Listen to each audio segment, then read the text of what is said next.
날 산속 조그만 암자에 사는 아주 지혜롭고 수행을 아주 열심히 하는 스님과 마을에 사는 어린 소년이 만났어요.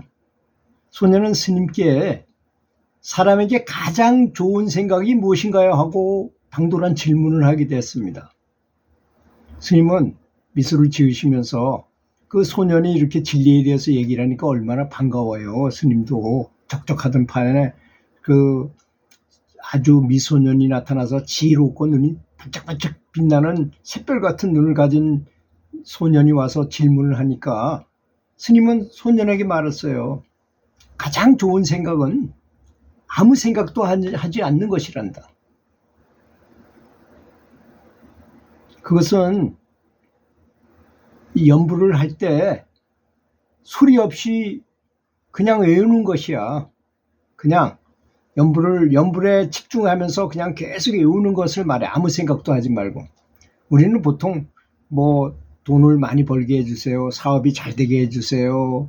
또는 자식의 병이 낫게 해주세요. 남편의 병이 낫게 해주세요. 이렇게 여러 가지 이렇게 발언을 계속하면서 연불하지만 그런 게 다 필요 없다는 것입니다. 사실 생각해 보십시오. 연불하는 부처님께서는 이미 모든 걸 다 알고 계시는 분이잖아요. 전지전능하신 분인데 그 앞에서 계속해서 이걸 요구할 필요가 있습니까? 부처님께서는 이미 다 알고 있는데 굳이 말을 안 해도 다 아신다는 것입니다. 그렇게 믿을 수 있어야 된다는 것입니다. 그 말씀을 하시는 거예요. 가장 좋은 생각은 아무 생각도 하지 않는 것이란다. 마치 연불 소리 없이 외우는 것처럼 말이다. 연불은 중립적이야. 어느 편도 들지 않아. 또 성스럽기도 하고 너무나 큰 힘이 있어. 그러니 우리가 세속적으로 요걸 달라는데 원래는 더 큰 것이 있는데 조그만 걸 달라기도 하고 엉터리로 달라를 거 아니냐. 그렇기 때문에 생각 없이 그냥 부처님한테 감사하면서 연불하는 것이 가장 좋다. 그래서 세속적인 생각을 위해서 기도할 필요는 없다고 이렇게 말을 했어요. 그래서 소년은 스님의 말에 고개를 갸우뚱하면서 그런데 스님, 연불이 뭐예요? 그리고 연불이 왜 좋다는 거지요? 하고 또 물어봤어요. 스님은 소년에게 연불이 무엇인지를 설명해 주기로 했어요. 연불은 말이야, 마음을 가다듬고 정신을 집중하는 기도 방법이란다. 그런데 그 기도 방법은 무엇이냐? 정말 깨닫고 세상에서 가장 잘 아는 신과 같은 부처님을 계속 부르는 거야. 그러면 그분의 능력이 너에게 이렇게 전달이 돼가지고 너도 그분과 같은 지혜롭고 큰 힘을 쓸 수 있게 되는 새로운 사람이 될 수 있기 때문에 말하자면 부처가 될 수 있기 때문에 하는 거야. 마치 우리가 친구들과 숨바꼭질을 할 때 숨은 친구를 찾기 위해서 조용히 주변을 들반들반 아주 자세히 살피지 않느냐. 그렇지 않느냐. 그러니까 그 소년은 그 말은 잘 알잖아요. 자기는 숨바꼭질을 자주 하고 놀기 때문에. 연불을 통해서 우리 마음속에 있는 진정한 나, 진정한 친구, 내 속에 있는 부처님이 있어. 네 속에도 사람은 누구나 다 있어. 근데 어떤 사람은 전혀 찾지 않고 평생을 살다가 죽고 어떤 사람은 나처럼 스님이 돼가지고 평생 동안 그걸 찾는 사람도 있는 것이야. 즉 우리 나 자신을 찾을 수 있는 것이지. 그런 거니까 얼마나 대단하니. 너는 이해할 수 있겠니? 그랬더니 이 소년은 눈을 반짝이면서 네 스님, 저도 그런 사람이 되고 싶어요. 그냥 먹으러 다니고 놀러 다니고 이런 것보다는 자기가 누군지 어떻게 하면 진리를 깨달을 수 있는지 그런 생활을 하고 싶은 마음이 듭니다. 이렇게 말을 했어요. 소년은 스님의 말에 흥미를 느끼면서 그럼 연불을 하면 정말 우리 자신을 찾을 수 있어요? 라고 물어봤어요. 스님은 미소 지으면서 말씀하셨습니다.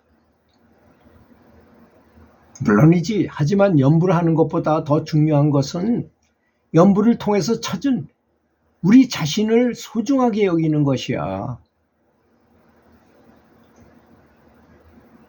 우리 자신을 소중하게 여길 때 우리는 다른 사람도 소중하게 여길 줄 알게 되고, 그래서 그런 말이 있는 거야. 부처 눈에는 부처만 보이고 개 눈에는 똥만 보인다, 이런 말이 있는 거야. 개는 관심 있는 게 오리지 먹을 것. 지금은 이해를 못할 것입니다, 이 말이. 옛날에는 사람이 똥을 넣으면 그걸 개가 먹었어요. 그걸 먹고 사는 개들이 많아요. 그래서 똥개라고 말하는 것입니다. 근데 지금은 뭐 그렇게 키우는 사람은 아무도 없잖아요. 그래서 요새 젊은 사람들은 잘 이해 못할 말이지만, 그리고 부처가 된 사람이 항상 바라보는 걸 부처로 보기 때문에 모든 만사 만물을 부처로 보기 때문에 부처만 보인다고 말하는 것입니다. 우리는 다른 사람들도 소중하게 여길 수 있고 더 나은 세상을 만들 수 있게 된단다, 이렇게 말했어요, 스님께서 이 소년에게.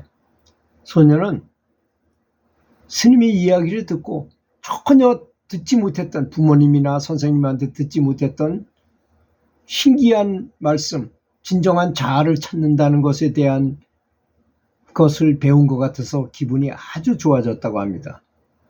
그날 이후 소년은 자기 혼자서 부모에게도 말씀하지 않고 혼자 연불을 하는 거예요. 그냥 항상 멍청한 눈을 가지고, 그러면 어른이나 애나 다 존중하게 됩니다, 사람이. 그때만은 이 사람은 나이가 어린 소년이 아닙니다. 연불을 해가지고 멍청한 눈을 뜨고 연불을 하게 되면. 그렇지 않습니까? 또 학교에 가서 그 수업하다가도 멍한 눈을 뜨고 딱 그런 상태에 빠지면 선생님도 그 아이를 소년이라고 생각할 수가 없어요. 그 나이를, 성별과 나이와 연령과 모든 걸 초월한 상태이기 때문에 그런 것이죠. 이래서 자기 마음을 가다듬는 법을 배우고, 마음을 차분하게 하는 방법을 배우고 더 나은 사람이 되기 위해서 노력했다고 합니다. 이런 사람이 사회에 나가서 성공할까요? 못할까요? 당연히 엄청난 집중력을 가지고 다른 사람들과 조화롭게, 지혜가 있으니까, 지혜가 열렸으니까, 어린 시절에서. 그래서 어린 시절에 이렇게 연불을 가르치고 이런 기본을 가르치는 것은 너무나 중요합니다. 이 어린 애들한테 내가 많이 죽어야 되고 자식은 남아 있어야 될 때 뭘 줘야 됩니까? 돈을 줘야 됩니까? 그 애한테는 지혜를 줘야 됩니다. 어떻게 하면 인생을 잘 살 수 있고, 어떻게 하면 죽어서도 죽지 않는, 정말 죽지 않고 극락왕생을 하거나 성불할 수 있는 길, 이런 걸 가르쳐 주는 게 정말. 그리고 그 친구가 사회에 나가서 어려운 일을 당했을 때 연불을 통해서 마음을 침착하게 가라앉히고 지혜를 활용해서 문제를 해결할 수 있게 만드는 것이 중요하지 않겠습니까? 들어주셔서 감사합니다.